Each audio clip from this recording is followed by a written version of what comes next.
All right, so um, you're thinking about this move to Mexico. Yeah. You've been doing your research. Hmm. I see. Sending over some of the stuff you've been looking at, that 5 things I wish I knew before Hmm. moving to Mexico video. Hmm. I have to admit, I got sucked into that one too. Yeah, There's a lot to unpack there. for sure. It's a great starting point. And it sounds like you're really trying to understand the cultural side of things, Oh, yeah? not just the logistics, Right. which is smart because that's where the real adventure lies. Absolutely. Yep. And one thing that jumped out at me was this idea of reverse culture shock. Uh-huh. You know how the YouTuber Paul talks about going back home and finding it, Yeah. like, weird? Yeah, and it's more common than you might think. Really? When you're immersed in a new culture like that, your brain is constantly adapting, Right. processing new information, and recalibrating what you consider normal. Yeah. So when you return to your familiar surroundings, it can feel like the world has shifted somehow. It's like your brain is seeing everything in HD after being used to standard definition for so long. Exactly. Things that seemed perfectly ordinary before. Right. Like the quiet streets, the predictable routines suddenly feel different. Yeah. Even off-putting in some cases. He even mentioned accidentally speaking Spanish back home, Oh, yeah. like offering a buenos dias instead of good morning to his neighbor. Classic sign of how deeply cultural immersion can affect us. Yeah. Language isn't just about words, Mhm. it's about how we think and interact with the world. Mm. And when you spend enough time in a different linguistic environment, it starts to reshape those neural pathways in your brain. It makes you wonder what other subtle changes happen without us even realizing it. Absolutely. Okay, so another thing that struck me was Paul's point about noise, Mm-hmm. specifically how he found Mexico to be much louder and more vibrant than he expected, Right. especially all the celebrations. Ah, yes. The Mexican love for a good fiesta. Yeah, But it's more than just noise, isn't it? I think so.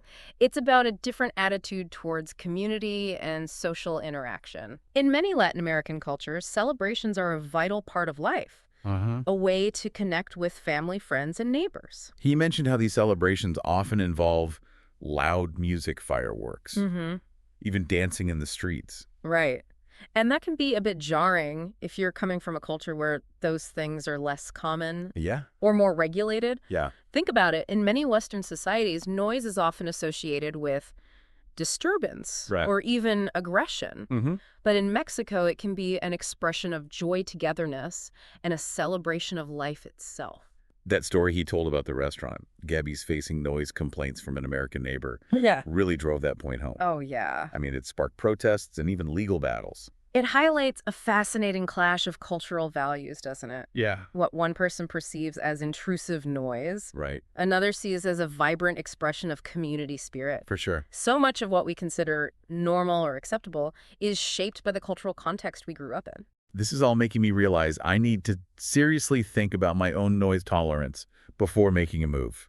It's definitely worth considering. Yeah. Not to say that all of Mexico is a constant party, Right. but there's definitely a different cultural rhythm, especially in certain areas. Okay. Next up, let's talk about something a little more lighthearted. Okay. Mexican hand gestures. Uh-huh.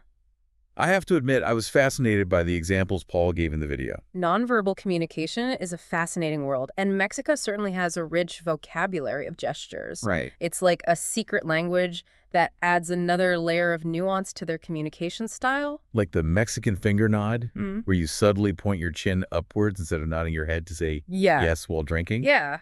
It's so smooth. It's a subtle way to acknowledge someone while maintaining a certain level of composure. Okay. Especially in social situations, it's about respect and etiquette, which are highly valued in Mexican culture.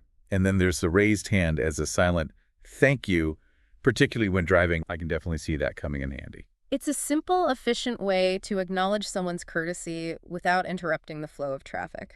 Yeah. Again, it speaks to a consideration for others that is deeply embedded in Mexican social norms. But my personal favorite has to be the elbow rub or tap to signal that someone is cheap. Ah, yes, a classic. Yeah. While often used in a playful manner, it does reveal a cultural sensitivity towards generosity and sharing. Being a tacaño or stingy is generally frowned upon, so it's something people are quite aware of. Okay, let's get a little more practical. Mm-hmm. Paul mentioned using Google Translate, Mm-hmm. and not just for basic translations. Yeah, technology can be a valuable tool, especially for those first few months of navigating a new language. Right. It can help you decipher menus, read Right. signs, even have basic conversations. You talked about translating images of signs and menus, Yeah. which I didn't even know was possible, Uh-huh. and downloading languages for offline use, which could be a lifesaver. Absolutely. And don't forget about the two-way spoken translation feature. Right. It can be incredibly helpful in those situations where you need to communicate something quickly, but don't have the language skills yet. All very helpful. Yeah. But I have to ask, Yeah. do you think relying too much on technology could actually hinder someone's language learning process? It's a delicate balance for sure.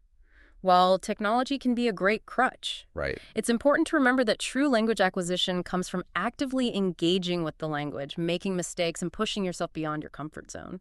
So it's more like a stepping stone than a permanent solution. Yeah, exactly.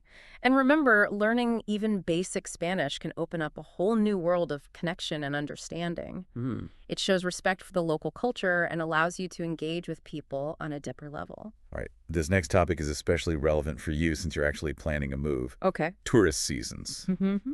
Paul explained how tourist areas in Mexico have distinct high and low seasons, Yeah. which can drastically impact your experience. Understanding the nuances of each season is crucial. High season, typically from November to May, Uh-huh. brings larger crowds, more events and activities, Right. but also higher prices. Yeah. Low season, on the other hand, is generally quieter, less expensive, Yeah. but some businesses might be closed, and the overall vibe might be more subdued. So high season is like the energetic, bustling friend, Mm-hmm. while low season is more like the laid-back, introspective one. Exactly. Each has its own charm depending on what you're looking for. Exactly.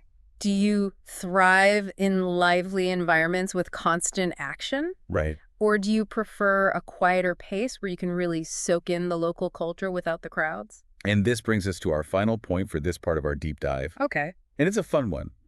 Asking for directions in Mexico. Mm-hmm. Paul had a hilarious story about how Mexicans will give you directions even if they have no idea where you're going. It's one of those cultural quirks that can be both charming and frustrating, Yeah. depending on your perspective. Yeah. But it's important to understand the cultural context behind it. He linked it to Mexican hospitality, saying they'd rather offer some guidance, Mm-hmm. even if it's a bit vague, than leave you feeling lost and helpless. Exactly. It's about saving face, maintaining a sense of harmony, and avoiding the potential awkwardness of saying, I don't know. Hmm. Directness is often valued in Western cultures, Yeah. but in Mexico, indirect communication is often seen as more polite and respectful. So it's less about accuracy and more about good intentions. In a way, yes. It's a different way of thinking about communication. Yeah. And it can take some getting used to, Mm-hmm. but once you understand the underlying cultural values, it becomes much easier to navigate. Okay, so what's the takeaway here for someone like you who's considering a move to Mexico? Be prepared to embrace the unexpected. Okay. Flexibility and a sense of humor will be your best allies. Don't take everything literally, and remember that sometimes the journey is just as important as the destination. And maybe learn a few basic Spanish phrases for asking for directions, Absolutely. just in case those directions turn out to be a bit more creative than you expected. A little effort to learn the local language goes a long way in showing respect and fostering genuine connections. Well, we've covered a lot of ground in this first part of our deep dive. We have. We've explored cultural shifts, Yeah. the Mexican love for celebrations, Mm-hmm. the intricacies of nonverbal communication, and even the art of getting lost. Yeah. But hold on tight because we're just getting started. Oh, okay. In part 2, we'll delve into some even deeper insights from your research and uncover some hidden gems you might not have even considered. Sounds good. And remember, this is your deep dive. Mm-hmm. So as you listen, keep asking yourself, what resonates with me? What excites me? And what might I need to consider a little more carefully as I continue exploring this exciting possibility? That's great advice. Welcome back to our deep dive into life in Mexico. Yeah, It's amazing how much we've already uncovered. I know. Just from that one YouTube video and your research, I'm feeling so much more prepared to tackle this potential move. That's what we're here for. Yeah. And there's still so much more to explore. You know, it struck me how in that video, even something as simple as finding a good donut became this unexpected challenge for Paul. Oh, yeah. Remember that? His quest for the elusive old-fashioned donut in Yes. San Pancho. Yeah. I have to admit that resonated with me. Yeah. It's easy to get caught up in the big picture, Right. the beautiful beaches, the vibrant culture. Mm-hmm.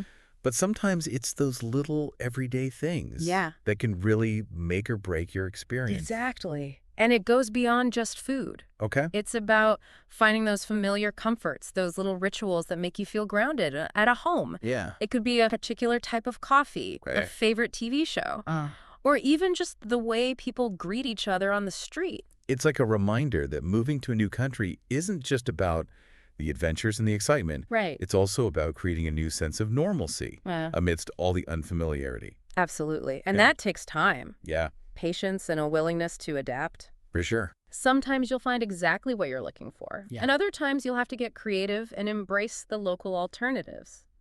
Either way, it's all part of the journey. Speaking of journeys, let's circle back to that idea of reverse culture shock that we talked about earlier. Okay. It's fascinating how experiencing a different culture can actually shift your perspective on your own. It's like holding up a mirror to your own cultural assumptions and values. Mm-hmm. Things that you once took for granted suddenly become visible, Yeah. sometimes in ways that are surprising or even unsettling. Paul mentioned how after being immersed in the social connectedness of Mexican streets, Right.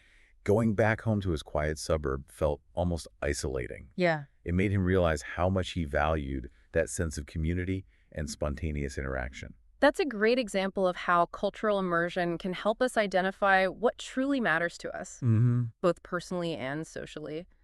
It can challenge our preconceived notions about how things should be Right. and open our minds to different ways of living and connecting with others. It makes you wonder, what other truths do we hold about our own culture that might shift or even dissolve when viewed through a different lens?